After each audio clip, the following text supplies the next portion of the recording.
I attended 2 sessions at the T21 Conference, Techie Ways to Keep Parents Informed, and Google 2.0, or How I Learned to Love Google and Stop Worrying.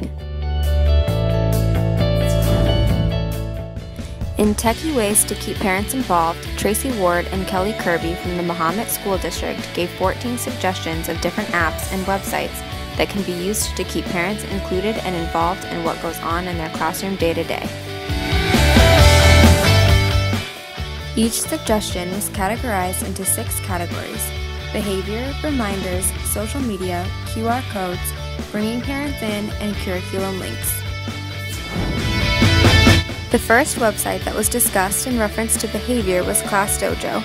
The website works to reinforce positive behavior by awarding points to students and allowing parents to see how their child is doing throughout the day. This could be helpful in motivating students through positive reinforcement as well as keeping a good rapport with parents.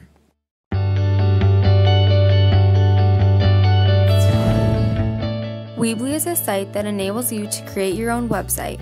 I have used this before in some of my classes for creating informational websites or sample classroom websites. It can be used as a general teacher website and is really helpful in getting information out to both students and parents. Remind is an app that allows teachers to text parents while keeping their phone number private. This app was new to me, but I would definitely use it as a way to stay in contact with parents and to send quick reminders. The first site mentioned under social media is Facebook. Kelly and Tracy both use Facebook to keep in contact with families on a day-to-day basis. I use it for my own personal use, but I've never used it in this sense before. I can see how it would be helpful and easy since many parents already have a Facebook and know how to navigate the site and check in often. Kelly and Tracy also suggested using Instagram as an easy way to post photos of what their classes have been up to for families to see. They both have strict privacy settings that make it something that only parents of their current students can see. Like Facebook, I have only used Instagram as personal social media, but can see the value and convenience of using it in the classroom. The first time I was introduced to QR codes was in this class when viewing examples of quests. At first I thought it was going to overcomplicate things, but as I started to research the use of QR codes in the classroom for another quest, I started to see the ease of using them and the different ways that they could be used in the classroom. Skype is an app that I've used before, but only for personal use. I had never thought of using it as a way to bring guests into the classroom, but I can see the value in using it with parents who travel frequently and using it to connect with other classrooms and environments around the world. Google Docs was also mentioned as a great way to create quick and easy signups for students and parents.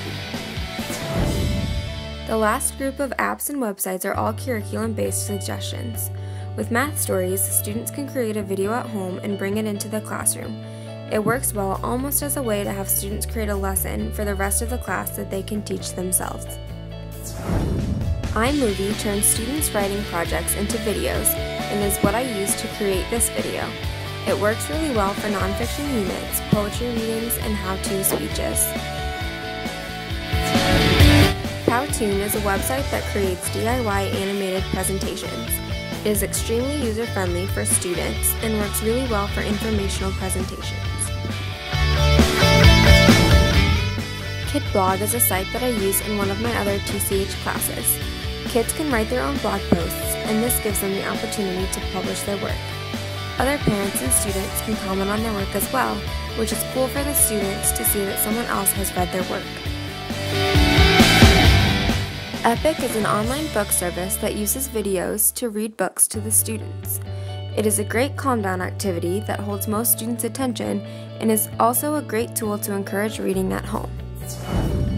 The last examples the presenters gave is Show Me, an interactive whiteboard that uses photos the students upload themselves to create an interactive platform that the students can explain and teach from.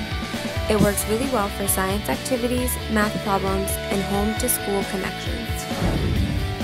In Google 2.0, or How I Learned to Love Google Story and Stop Worrying, Micah Riordan gave helpful tips and tricks to utilize Google to the fullest. He mentioned 3 different functions of Google that can make organization and internet surfing a lot easier for teachers.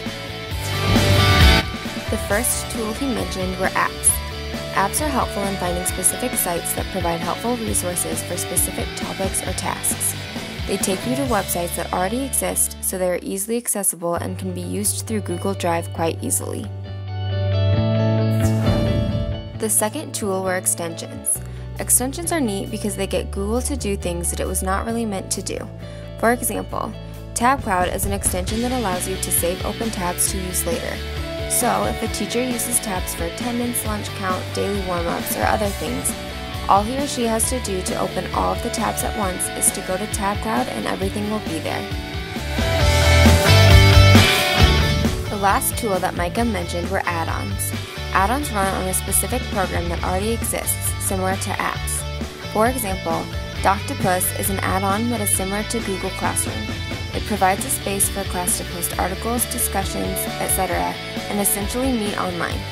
It is extremely user-friendly and has an attractive appearance that is easy to navigate. Overall, all the tools discussed in the different sessions were fairly new to me. I don't consider myself to be particularly technologically savvy, so this was really helpful for me in finding different resources I know I will be able to use successfully in the classroom. It was encouraging to hear from practicing teachers what works and what doesn't, and overall it was a great experience for the students who attended.